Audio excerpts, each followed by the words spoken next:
Sean Diddy Combs, somebody we've been covering on the channel, his trial concluded with him being sentenced to about 50 months in jail. And it seems like he's having some trouble while he's behind the walls. And this article that came out, this headline that came out, said that Diddy was seconds away from death when a shiv-wielding inmate snuck into his cell and pressed a knife to his throat. Crazy story. Obviously, prison is a tough place to be. It don't matter how much money you got. And when I was covering this topic before, I told you guys that it don't matter really how much money Diddy got to certain people. Certain people that's going to be okay. They're going to be like, oh, yeah, he can buy my loyalty and buy my respect. And then you're going to have some people behind the walls that they don't care about none of that. You got people that aren't in their right mind. You got people that are going through different things at home, whatever they're going through, or this is just how they live, bro. This is their day to day. They are home. And you coming in here with your 50 months and acting like you running something, they ain't going for that, and it seems like whatever's going on behind the walls, Diddy is having a tough time. We all knew that he would be going in, but I didn't think that these type of things will be happening as soon as they're happening for him.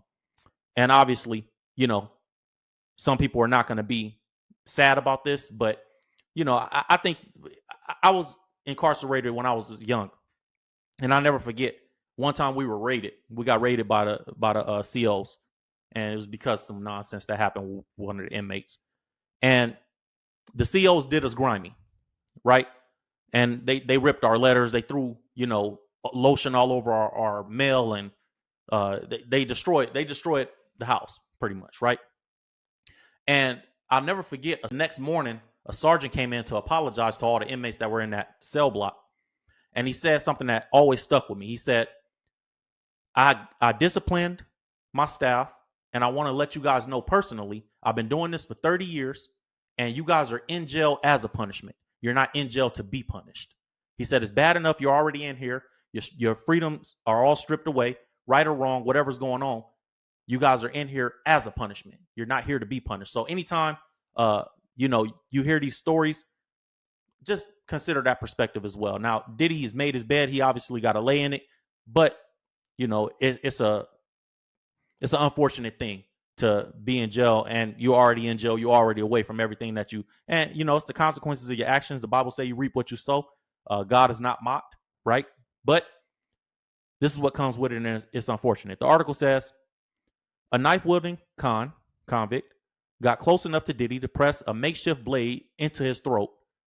And this report came from one of Diddy's best friends. His lifelong pal, Charlucci Finney, claims an inmate armed with a shiv snuck into Diddy's New York cell and could have murdered him in his sleep.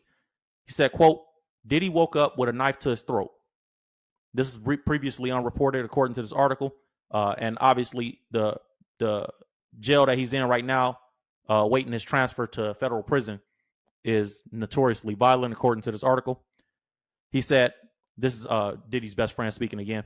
He said, I don't know whether he fought him off or if the guards came. I just know that it happened. Finney, who has known Diddy for more than 3 decades, 30 years, believes that the brush with death was a warning rather than a genuine murder attempt. He said, if this guy wanted to harm him, Sean would have been harmed. He said, it would only take a second to cut his throat with a weapon and kill him. Now, I know people are going to perceive this as, man, they just trying to put stories out to, hopefully get Diddy home. And they saying anything to get him to win this appeal and all these different things. And, it was also reported that Donald Trump was reconsidering if he was going to pardon Diddy, and people at the White House are urging him, don't do it. Obviously, this could be a play to play on the sympathy of Donald Trump and try to get that pardon, right? If any sympathy in Donald Trump exists right now for Diddy. But people are going to feel that way. But I believe that these situations, this type of stuff happens in jail and happens in prison. So, you take it for what it's worth. It goes on to say, it was probably a way to say, this is Diddy's best friend speaking. It was probably a way to say, next time you ain't going to be so lucky. Everything is intimidation, but with Sean, it won't work. Sean is from Harlem. Nobody care where you from in prison, bro. Nobody care where you from in jail. You like, to a degree. Like, that ain't, everybody in jail is tough. If they not, they're going to pretend to be because of the environment. You know what I'm saying? So you might have somebody that's not the toughest of tough guys, but because of the environment, he turns into a monster so he could survive. And that's just what it is, man. Nobody that goes behind them walls ever comes out exactly the same as they was when they went in. So Diddy gonna have experiences like this. It says Diddy's lawyers raised the threat of violence on several occasions during the Bad Boy Founder's federal sex trafficking trial. Obviously, jail is a violent place. So his lawyers are saying, you know, it's violent in there, and they trying to get him out of jail. They're going to say whatever they can to bring him home. And rightfully so, they should. You know, who wants to sit in jail? And if I'm paying my lawyers, I expect them to do the same thing. So his defense attorney, Brian Steele, who was also the attorney for Young Thug in that trial, in that RICO trial, Brian Steele told the court that in one instance, MDC inmate wielding a knife, a makeshift knife or razor, was stopped by a guard. The culprit was trying to earn prestige by hurting Diddy, which some people is going to feel like, look, man, there's somebody out there that feels like I'm going to do life in jail anyway. I'm going to be the dude that was famous for killing the predator. That's how some dudes is sitting in jail feeling. So I told you guys, I wasn't sure about how New York operates, but I know in California, if you go to jail with the charges that Diddy got, you're going to have a really hard time. Like it's going to be constant fights, constant violence, constant defending yourself, because I know in California, that's not tolerated. You know, even if you got money, people feel like, bro, you know, so Diddy's lawyer says that the guy was trying to earn prestige by hurting Diddy. The Grammy winner has spent 13 months languishing inside the grim lockup, which is plagued by drug abuse, violence, and understaffing. That's every prison. Get in line. In America, at least, I believe. Diddy's lawyers want him to serve the remainder of his 50-month sentence for the offenses, the prostitution offenses, at the much safer and cushier FCI Fort Dix in Hanover Township, New Jersey. Excuse me. So obviously, they written to the judge urging him to recommend the low security facility to the Federal Bureau of Prisons, so the client, Diddy, can attend a drug rehab program and enjoy better access to his family. Said a transfer will come as a massive relief if he can get this accomplished. And obviously, you know, you want to go to a place where you're going to do easy time. The judge already said previously that he was not going to approve. He's not going to approve Diddy picking the jail he want to go through. He said he's going to leave that to the Federal Bureau of Prisons. He only recommended that Diddy could stay in the New York metropolitan area.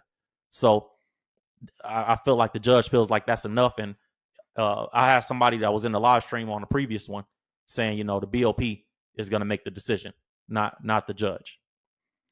And now they just kind of playing into it. They say he suffers sleepless nights worrying that Diddy's best friend suffers sleepless nights worrying that his famous partner and pal and father of 7 will be targeted by clout chasing inmates.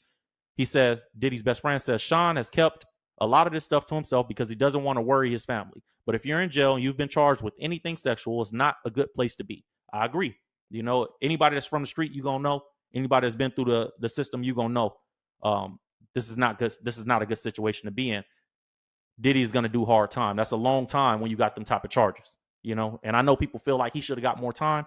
It's a long time when you got them type of charges. Regardless. So Finney said, quote, the prisoners take it personal. They look at it like, hey, that could have been my mom, my auntie, my daughter. They try to get what's called prison justice. And I told you guys that on every live stream when we talked about the Diddy thing. Bro, nobody is sitting in jail. I wasn't sure about New York, but according to this guy who's from Harlem, you know, or I believe he's from Harlem, from New York for sure. You know, he's saying the same thing. It's the same thing over there. And if you're from the East Coast, let me know in the chat if it's the same. And if you're from, I don't know, in the South, is it the same way? If you've been incarcerated or if you know anybody who's been incarcerated, is it the same way pretty much across the board? If you have any violence, look, this is how I was taught. This is how I was raised. Any crimes against old people, children, women, or anything sexual, out of bounds. You out of pocket, and you're going to get disciplined for that. So that's how I was raised. You know, you don't commit no crimes against old people, women, or children, and you definitely don't have nothing sexual that you're going to go to jail for. It's always going to be a problem for you. So, you know, and like he said, the prisoners take it personal, and they do. They do. He went on to say, And you have to understand, we're not talking about a regular person. We're talking about Diddy.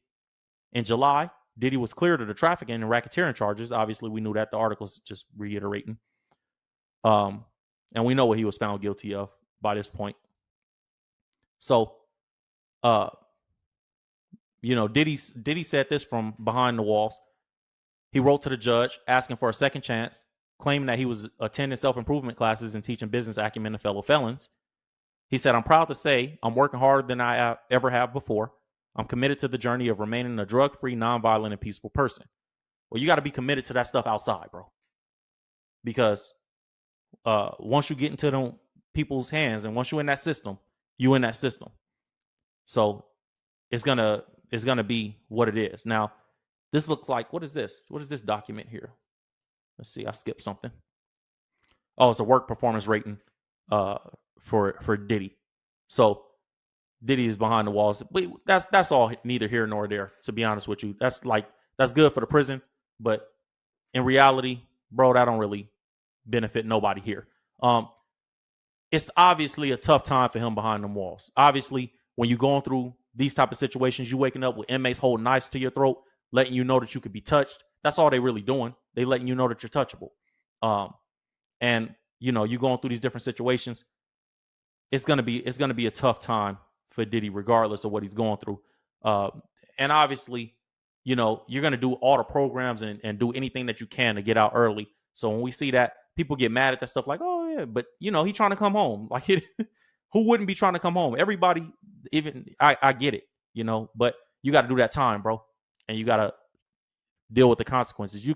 God forgives almost everything, but that don't negate the consequences. That don't absolve you of consequences for your actions. You still got to deal with the consequences of your actions.